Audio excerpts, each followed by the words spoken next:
Hi everyone, and welcome to Horror Spectator. If you're new here, consider subscribing. We dive deep into the darkest, most chilling real-life horror stories out there. And if you're a returning viewer, I'm so glad to have you back, friend. In this video, we're exploring 3 stories from people who either live in the Appalachian Mountains or ventured into them, and ended up facing absolutely terrifying moments. I also want to apologize for not being able to upload over the last 2 Sundays. Everything is okay on my end, but with young kids, there are times when they have to come first, and I can't always keep the schedule I'd like to. That said, thank you so much for always being here, for noticing when an upload doesn't go up, and for checking in to make sure everything's okay. I truly appreciate it. Now, dim the lights, get comfortable, and let's head back into the mountains. And remember, viewer discretion is advised.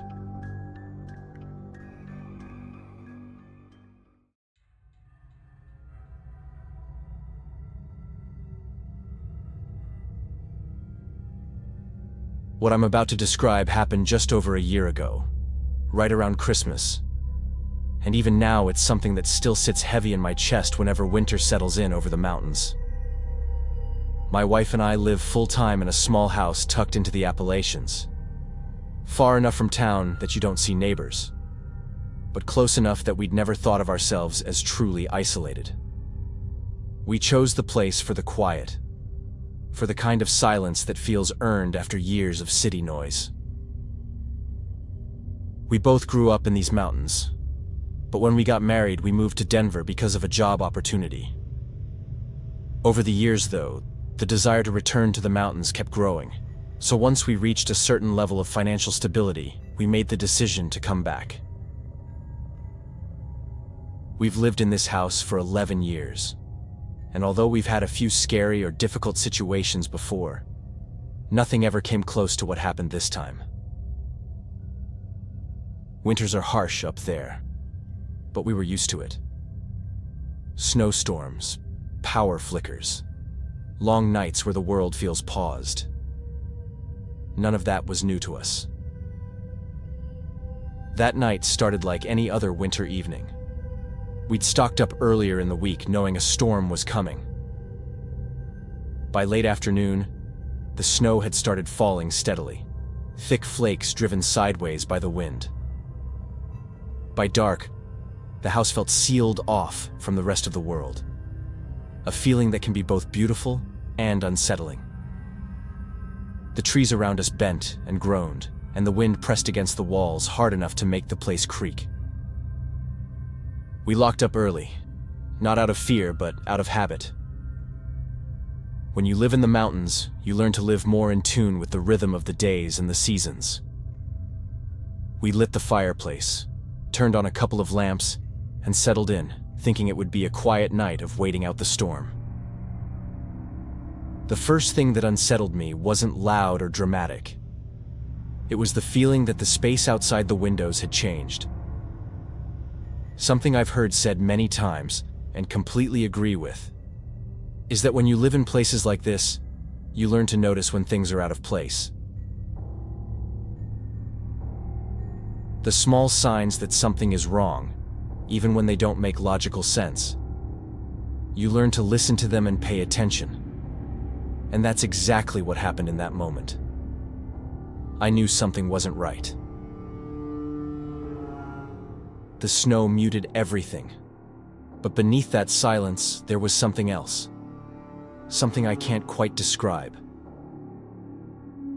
I kept glancing toward the front of the house without knowing why. I tried to tell myself it was nothing, just the storm playing tricks on my nerves. Then we heard footsteps.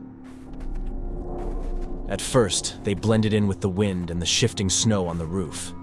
But once my brain recognized the rhythm, there was no one hearing it. Slow, deliberate steps crunching through snow. Too heavy to be an animal, too controlled to be random. They stopped just outside the front door. We stayed completely still. In 11 years of living there, we had never experienced anything so deliberate. Someone approaching the house like that, at night, in the middle of a storm. My first thought was that someone had gotten lost in the mountains and had come looking for help. But at the same time, there was an instinctive sense of distrust. The house suddenly felt fragile, like a thin shell in a vast hostile landscape. Whoever was out there didn't knock. They didn't call out. We waited, expecting to hear something, but nothing came. We knew the person was still there. Maybe they were hesitating about approaching a house like that at night. We waited longer, and every second I expected to hear a knock. But it never happened. Instead, they tried the doorknob. That simple action made me jump off the couch. My wife had her hand over her mouth, half horrified at the sight of someone trying to open our front door. That was the exact moment when the fear became real. We were both genuinely terrified, and even knowing that all the doors and windows were locked, it was still just a house, with all its vulnerabilities. What scared me most were the intentions of whoever was outside. I motioned for my wife to come with me, and we went down to the basement where I keep a safe and store firearms. I barely even remember picking them up. I've never liked guns, the ease with which they make human or animal life cheap, as if it has no value. But in that moment, I felt like I had no choice. I was genuinely afraid of the intentions of whoever was outside. Over the next several hours, the person moved around the house.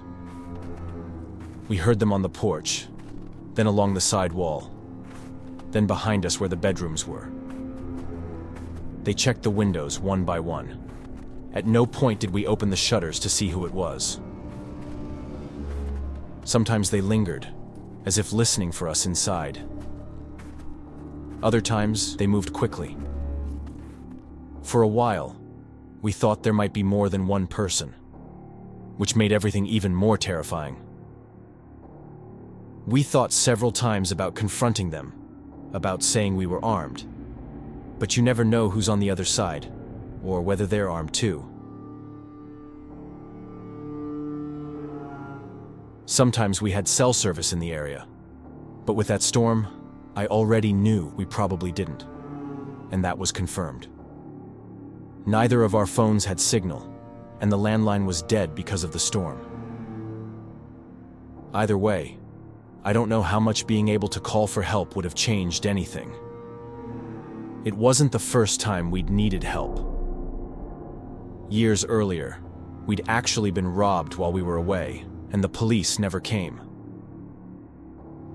At one point, something hit the side of the house. Not thrown hard, just enough to let us know they were still there. Still testing, still trying. The wind howled so loudly at times that it almost masked the sounds of movement. And somehow that made it worse, knowing we might miss the moment they actually got inside. The part of the house where they spent the most time was without a doubt the back door, the one that opened directly into the kitchen. It rattled in its frame, and I remember thinking how stupid it was that I'd always meant to reinforce it, but never got around to it. It was clearly the weak point of the house, and I was terrified they would realize that. My wife suggested we go down to the basement, since it had the strongest door in the house.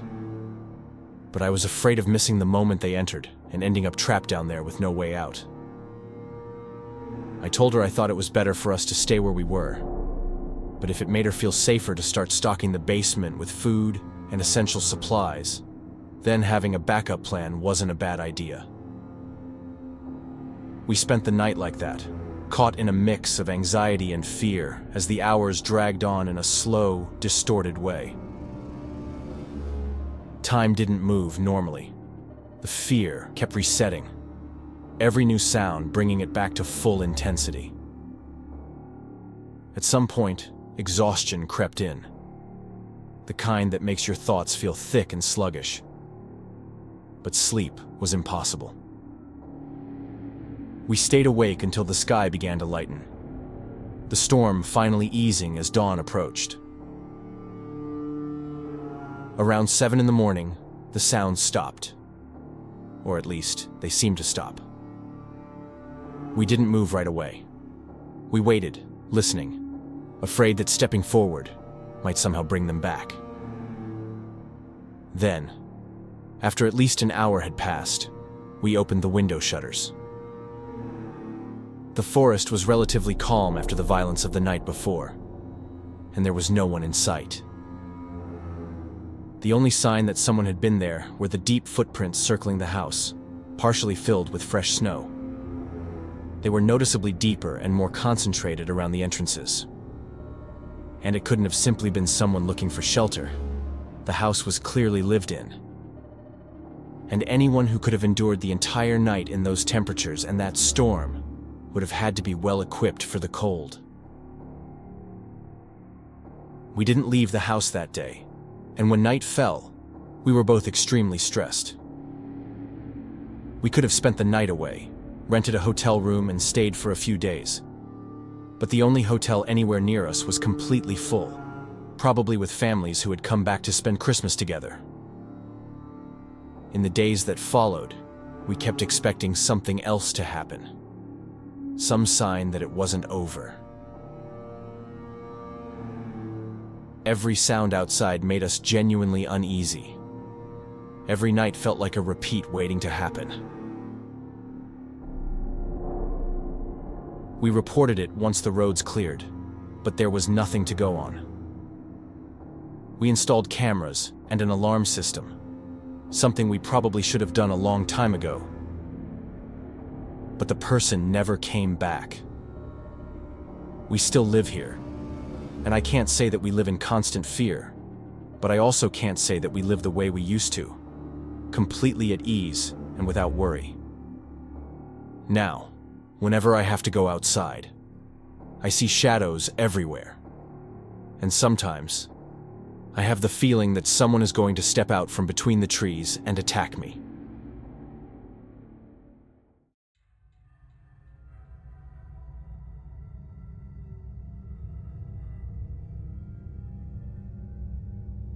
What I'm about to describe happened 7 winters ago, and even now, whenever the cold settles over the Blue Ridge Mountains and the days start shortening too fast, that memory comes back with a clarity I don't welcome. I've lived in these mountains most of my life. Out here, distance is measured less in miles and more in time, terrain, and weather.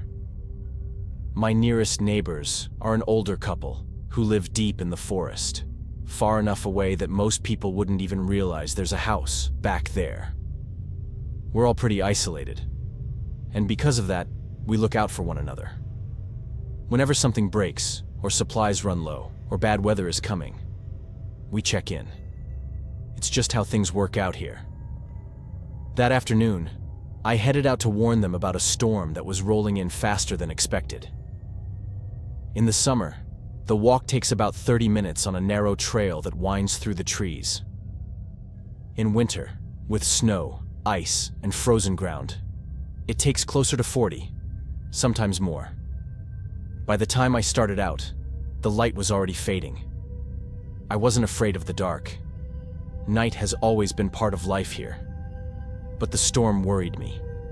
The wind was picking up, and the air had that sharp, electric feel that tells you things are about to turn bad. I should have left the house much earlier, but I got distracted with things I needed to take care of, and ended up heading out later than I should have. Still, I didn't want to cancel. At their age, those kinds of check-ins really matter. The forest was quiet in that heavy, anticipatory way it gets before snowfall. My boots crunched steadily along the trail, and my breath fogged in front of me. About halfway there, I became aware of something behind me. Not a sound exactly, more the sense of presence, like the woods had shifted. I stopped for a second, listening. Nothing obvious. No footsteps, no snapping branches. Still, the feeling didn't go away. Out there, no one wanders the trails without a reason, especially that deep into the woods. I started to notice faint sounds off in the distance, branches shifting, snow compressing under weight, but the wind had picked up enough to blur everything together. Gusts tore through the trees, carrying noise in strange ways, making it hard to tell what was real and what was just the storm settling in. I kept moving, telling myself it was probably nothing, just the forest reacting to the weather. Still, I found myself glancing to the right more than once. That's when I saw him. He stood off the trail, partially hidden between the trees. Far enough away that at first I questioned whether he was really there. He was dressed entirely in black, his clothes blending unnaturally well with the shadows. In one hand, he held something long and rigid, like a metal bar or a length of iron, hanging loosely at his side. The moment our eyes met, he stopped moving. For a split second, neither of us did anything. Then, without warning, he lunged forward and broke into a run straight toward me. I was horrified, but I didn't hesitate. I turned and ran as fast as I could. My only thought was the cabin ahead, the neighbor's house somewhere deeper in the trees. I forced myself to aim in what I hoped was the right direction, though panic was already tearing holes in my sense of distance and direction. Snow kicked up under my boots as I pushed harder, the wind cutting into my face, my breath coming fast and uneven. Behind me, I heard him gaining ground. He was fast, unnaturally fast, his footsteps heavy and relentless, slicing through the wind. I risked a glance over my shoulder and immediately regretted it. He was closer than he should have been, his movements sharp and purposeful, the dark shape of that object flashing in his hand as he ran. The trail stopped making sense. Trees blurred together. The slope of the ground shifted, and I couldn't tell if I was still heading straight or drifting off course. Fear drowned out everything else. All I knew was that I couldn't stop. If I stumbled, if I slowed down even slightly, I was certain he'd be on me. The forest that had always felt familiar turned foreign and hostile, the wind howling through the branches as night dropped fast around us. Snow whipped sideways, burning my eyes, and my lungs felt like they were on fire. My legs screaming with every step, but the sound of him behind me never faded. He was still coming. Then, through the trees, I saw it. The faint outline of the neighbor's house. A single light glowed in the distance, barely visible through the snow. Relief surged so hard it almost dropped me to my knees. I screamed their names over and over, my voice tearing out of me raw and desperate. For a moment, I was terrified they wouldn't hear me. The wind was fierce, and they're older, their hearing not what it used to be. But then I saw movement at the window. The woman appeared, her face registering confusion, and then immediate alarm as she saw me running full speed toward the house. The door opened, and I stumbled inside just as it slammed shut behind me. The lock clicked into place a split second before something crashed into the door from the outside. The impact shook the entire frame. We stood there frozen as another violent blow hit the wood, followed by another. Whoever it was threw themselves against the door with a fury that felt almost inhuman. I shouted for them to secure everything, to lock the windows, barricade anything that could be forced open. My hands were shaking so badly I could barely help.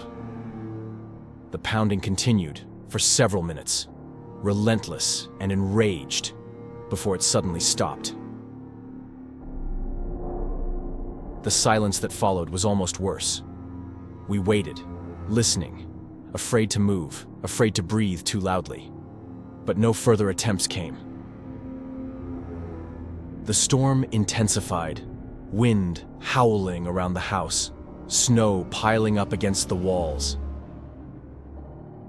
They used their satellite phone to call for help, Getting to us wasn't possible. Not in that weather and not in that terrain. But the police stayed on the line as long as they could, calm and attentive, giving instructions, walking us through what to do if the person tried to get in again. Luckily, nothing else happened that night, and by morning, the storm had passed. The world outside was buried in white, eerily peaceful.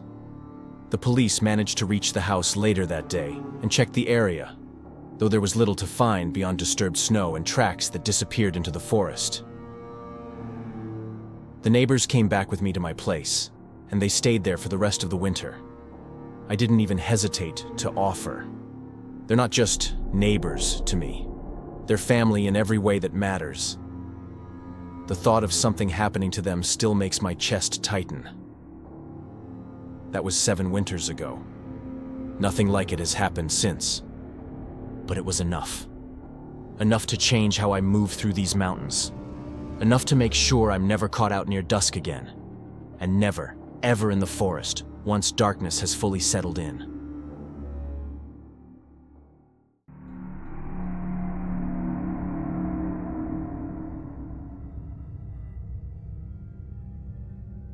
Everything I'm about to tell you was absolutely terrifying. And even now, I know that large pieces of that night are missing from my memory, blurred or completely erased by panic. That doesn't mean it didn't happen, and it doesn't mean I'm exaggerating.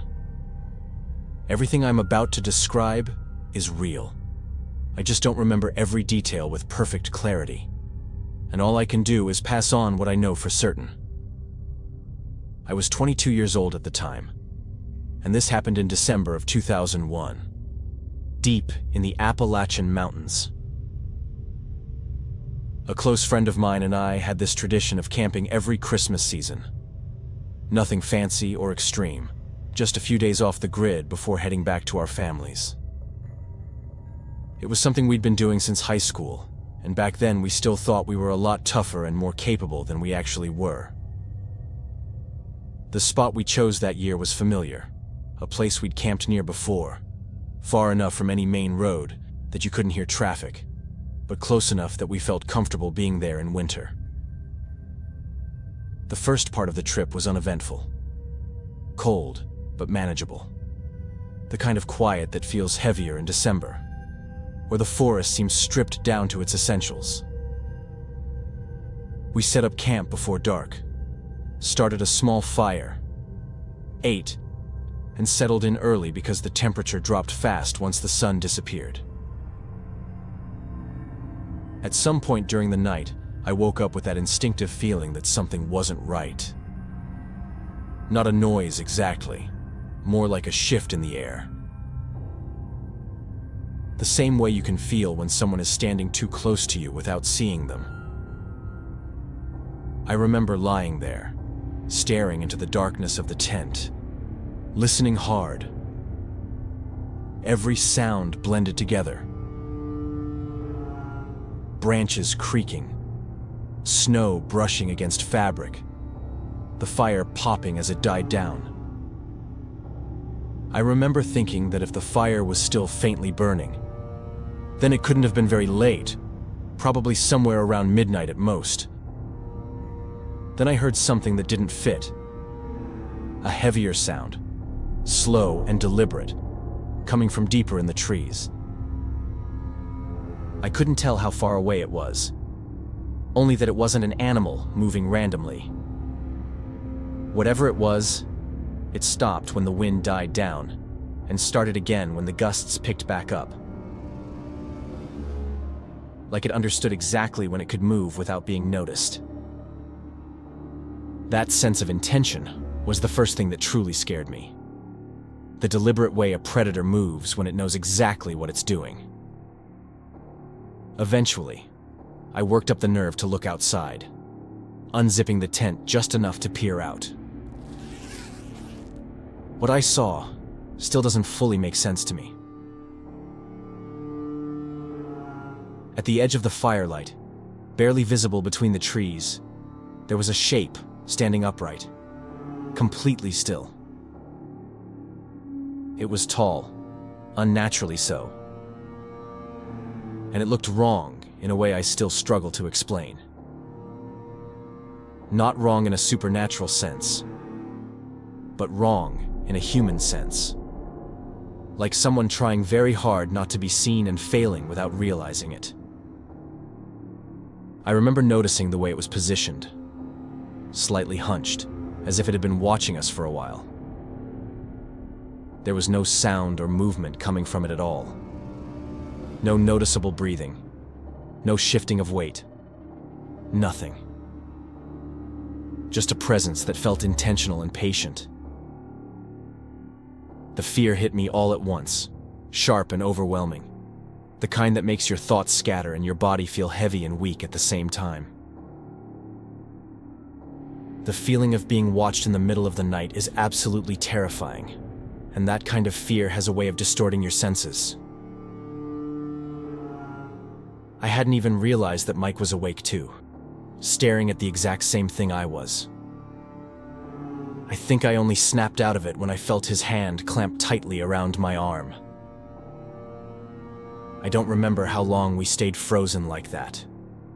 Both of us awake now, barely moving, afraid that any sound would draw attention. At some point, the shape moved, with a speed that didn't match its size, disappearing so quickly it made me doubt what I'd seen. That was worse than if it had stayed. The idea that it could move like that, silently, was enough to convince me we weren't safe. We sat through the rest of the night huddled together, the fire barely alive, only feeding it every now and then to keep from being left in complete darkness. Listening to the wind and flinching at every sound. The woods never fully settled again, and neither did we. When morning finally came, everything looked normal. No footprints we could clearly identify. No broken branches close enough to prove anything. We packed up as fast as we could and left without talking much. Both of us clearly shaken but unable to put into words what we were afraid of. In the days that followed, the fear lingered in a strange way, like something unresolved. We talked several times about what we had seen, and we both shared the same strange impression that it looked almost like a person, but far too large, hunched over and generally misshapen. If it had really been a person of that size, it should have left clear marks in the snow, and it hadn't snowed overnight enough to cover any footprints. But at the same time, it didn't make sense that we somehow shared a collective hallucination, both seeing the exact same thing in the same way. We never went back. Not to that spot. Not for winter camping at all. Whatever was out there that night, whether it was just a person or something worse, it was enough to break a tradition we thought nothing could touch.